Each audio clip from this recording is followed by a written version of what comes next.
Thank you so much for joining us. I'm independent journalist Georgia Fort. Coming up, we'll have reports by Harry Colbert and Brittany Wright. But first, Jiccarra Hollman at the state capitol. Jiccarra, we only have about a week left in this special session. How are community organizers making sure that lawmakers do not forget about these bills on police accountability? I am here at the Minnesota State Capitol, where community leaders just delivered 65,000 signatures to the governor's office in support of police accountability bills. The effort was a collective effort by multiple organizations, including CARE Minnesota, Communities United Against Police Brutality, the Minnesota Justice Coalition, and many others. These organizations presented 8 bills during the legislative session to address the growing demands for police accountability. Although people are disappointed that the bills haven't passed yet, there's still time. Governor Walz requested the special session be extended to July 1st. This special session was not so special today because we got nothing accomplished today but a bunch of yelling by Republicans about ending the governor's powers. In the meantime, my friends, my family, my son is at risk of losing his life here in this state. Please don't call me the angry black man. I'm mad. I'm ready to make a difference right now here in this state. And so are my freshman colleagues.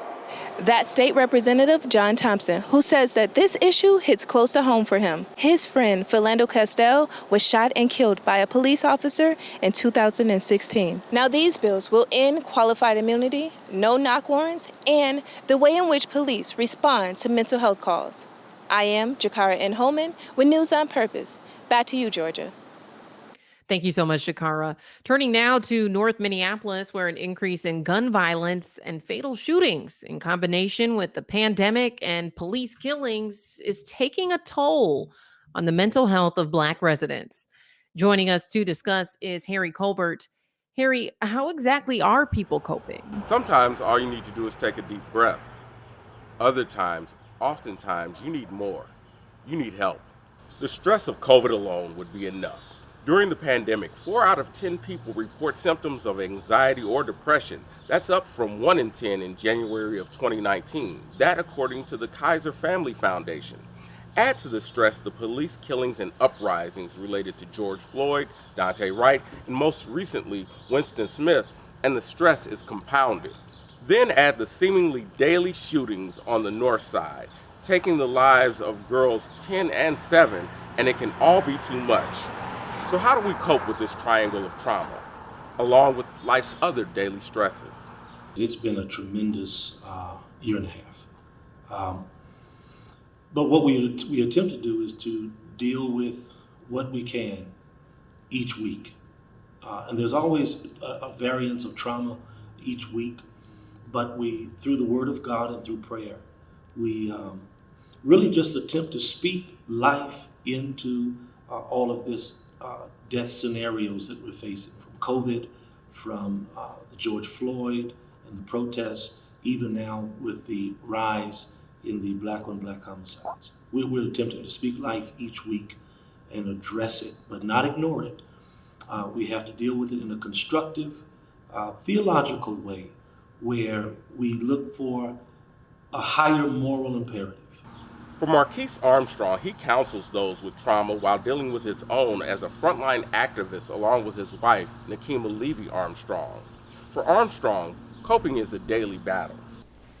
It is challenging, right? Like you said, the trifold trauma.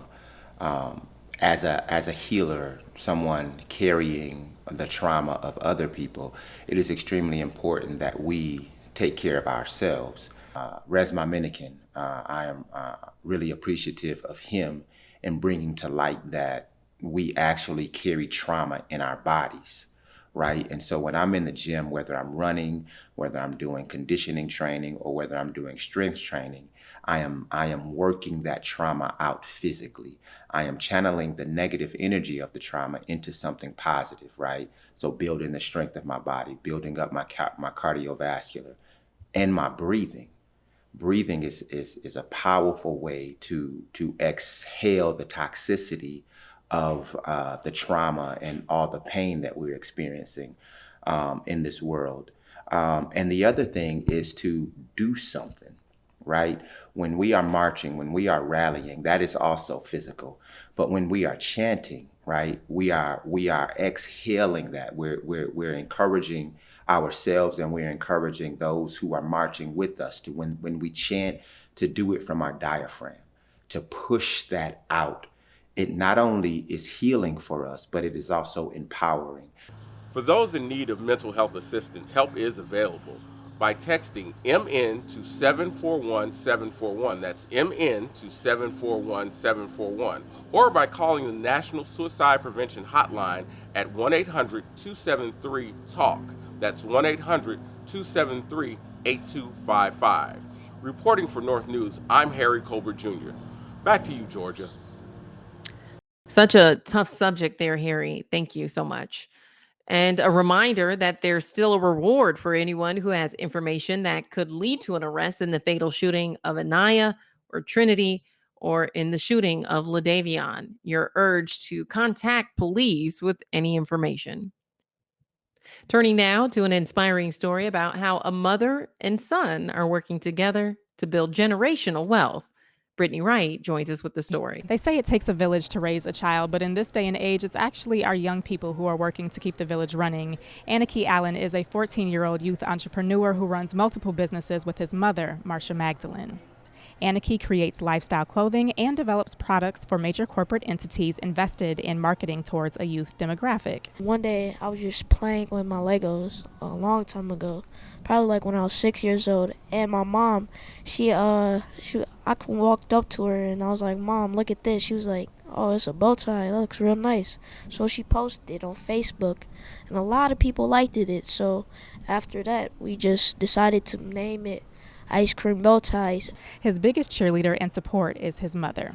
Marsha is the owner of Bread, a unique pop-up inside the Maplewood and Northtown Mall that provides an opportunity for entrepreneurs, especially those entrepreneurs of color, to sustain themselves and grow their businesses. This type of economic justice removes the barriers that often keep business owners and startup brands underwater. I really wanted a space where ethnic and people of color and pretty much everyone can come together and just really make money together.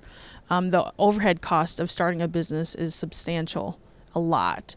And I think, Bread has its own uniqueness because it's very little, commitment, but you get a lot of great experience. We've been very successful as well, too, where a lot of brands have been here and then moved on to their other great things. It's creative entrepreneurship like this that removes barriers, builds wealth, and keeps you looking fly all at the same time. For more information on Bread, a unique pop-up, visit breadpopupmarket.com. I'm Brittany L. Wright with Insight News. Back to you, Georgia. Thank you so much, Brittany. Now, coming up on Friday, former Minneapolis police officer Derek Chauvin will be sentenced after being found guilty last month on 3 charges for the murder of George Floyd. We'll have post-sentencing reaction, so be sure to check back for more. Today's coverage is brought to you by SPEAK MPLS and Black Press. In Minneapolis, I'm Georgia Ford.